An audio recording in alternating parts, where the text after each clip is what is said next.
আসসালামু আলাইকুম। বেসরকারি শিক্ষক নিয়োগে বড় পরিবর্তন আসছে। বিস্তারিত জানতে সম্পূর্ণ ভিডিওটি মনোযোগ সহকারে দেখুন।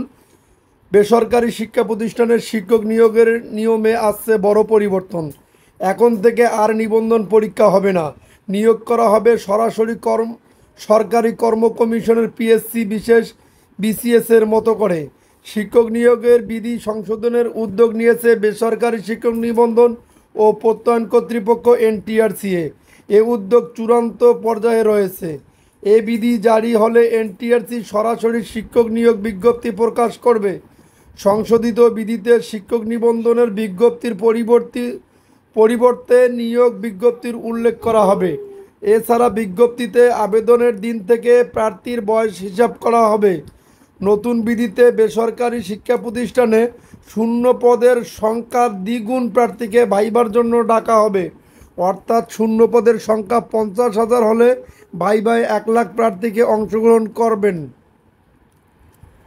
পরীক্ষা পদ্ধতি নিয়ে এনটিআরসির চেয়ারম্যান মোহাম্মদ আমিনুল ইসলাম বলেন, এখন শিক্ষক নিবন্ধনে যেভাবে প্রিলিমিনারি লিখিত ও মৌখিক পরীক্ষা হয় সেভাবে আর হবে না, অনেকটা বিশেষ বিসিএসের মতো হবে। তিনি আরও বলেন, দেখা গেল 200 নম্বরের লিখিত পরীক্ষা নেওয়া হচ্ছে, এর মধ্যে কিছুটা এমসিকিউ আবার কিছুটা লিখিত থাকছে, আর সবশেষে ভাইবা, যা প্রার্থীদের জন্য সহজ হবে। এনটিআরসি চেয়ারম্যান বলেন, যখন বিজ্ঞপ্তি দেওয়া হবে তখন থেকেই বয়স গণনা করা হবে, এতে আর বয়সের বাধাও থাকবে না। আগামী 19তম শিক্ষক নিবন্ধনের পরিবর্তে নতুন পদ্ধতিতে শিক্ষক নিয়োগ করা হবে।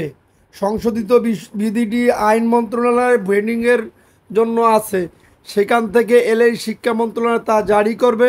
এ বিধি জারি হলে পিএসসির আদলে সরাসরি শিক্ষক নিয়োগের সুপারিশ করা হবে বলে জানিয়েছেন এনটিআরসির চেয়ারম্যান। তিনি বলেন, এ বিধি জারি হলে পিএসসির আদলে সরাসরি শিক্ষক নিয়োগের সুপারিশ করা হবে। যত শূন্য পদ তত নিয়োগ বিজ্ঞপ্তি প্রকাশ করা হবে। প্রার্থীদেরও নিবন্ধন পাশ করে আর বসে থাকতে হবে না। যদি আপনাদের নিউজটি ভালো লেগে থাকে তাহলে অবশ্যই আমাদের চ্যানেলটি সাবস্ক্রাইব করে পাশে থাকা বেল বাটনটি অন করে রাখুন পরবর্তী ভিডিওর জন্য।